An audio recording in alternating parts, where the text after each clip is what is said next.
You come home from a long day, and before you've even set your keys down, you can feel it. The heaviness in the room.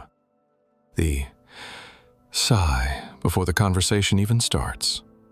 The complaint about the weather, the traffic, the neighbor, the job, the world. Again.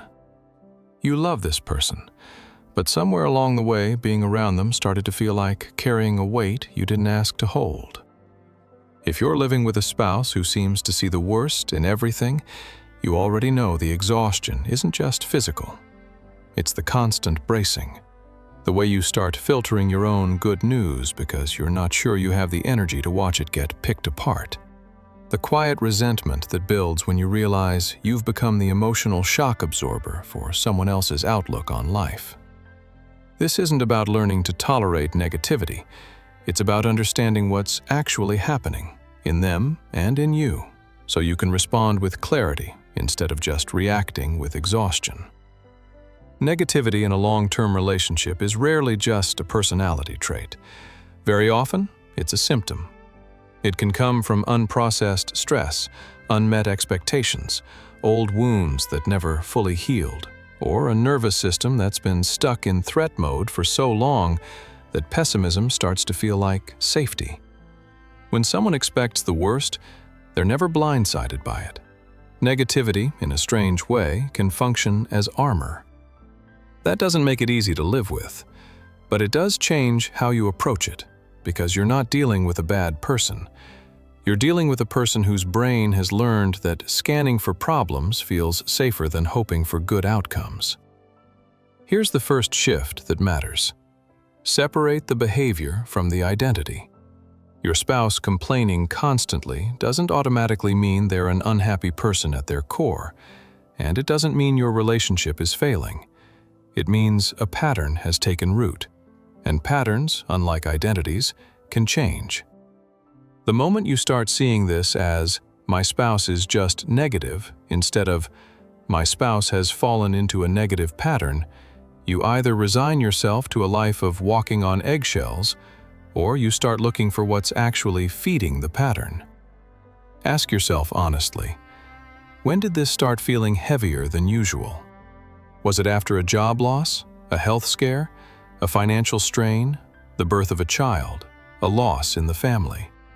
Negativity that shows up suddenly is almost always tied to something.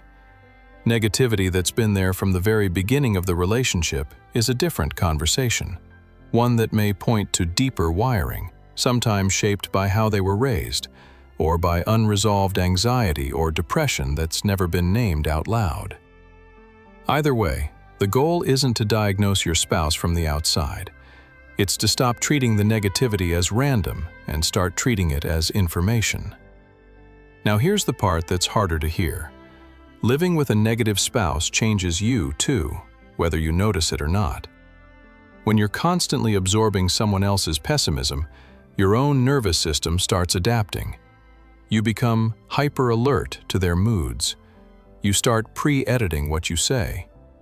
You might notice yourself feeling smaller, more cautious, more tired than the situation alone should explain. This is where a lot of people quietly lose themselves in a relationship, not through one big event, but through years of small emotional accommodations that added up. And if that's you, it's not weakness. It's what happens when a nervous system spends too long trying to keep the peace. So the first thing you owe yourself, before you can effectively deal with a negative spouse, is honesty about your own state. Are you exhausted? Resentful? Walking around your own home like a guest, trying not to upset the host? These aren't small feelings to brush past. They're data, and they matter just as much as whatever is going on with your spouse. If this is resonating with you, take a second and subscribe to the channel. We talk through real relationship dynamics like this every week, the kind of honest conversations most people are having in their heads, but not out loud. Now, let's talk about what actually helps. The instinct, when someone is negative, is often to either fix them or match their energy. Neither one tends to work. Trying to fix someone's outlook usually feels, to them, like being told their feelings are wrong, which tends to make people dig in harder. and matching their negativity just doubles the weight in the room. Two people spiraling together isn't connection. It's just a faster spiral. What actually works starts with something smaller and less dramatic. Noticing the pattern out loud, without judgment, at a moment that isn't already tense. Not in the middle of a complaint, but later, calmly. Something like, "I've noticed things have felt heavy between us lately. I want to understand what's going on for you." That single sentence does something a lecture never could. It invites them in, instead of putting them on trial. The next shift is learning to respond to the emotion underneath the negativity, not just the words on the surface. When your spouse complains about something minor for the 5th time that week, the surface message is the complaint.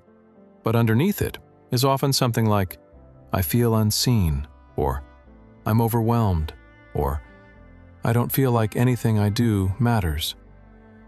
Responding to the surface keeps you stuck in an endless loop of correcting small complaints. Responding to what's underneath actually starts to shift the pattern. This doesn't mean absorbing everything without limits. Boundaries matter here more than almost anywhere else. You can hold compassion for what's driving your spouse's negativity while still being honest about its impact on you.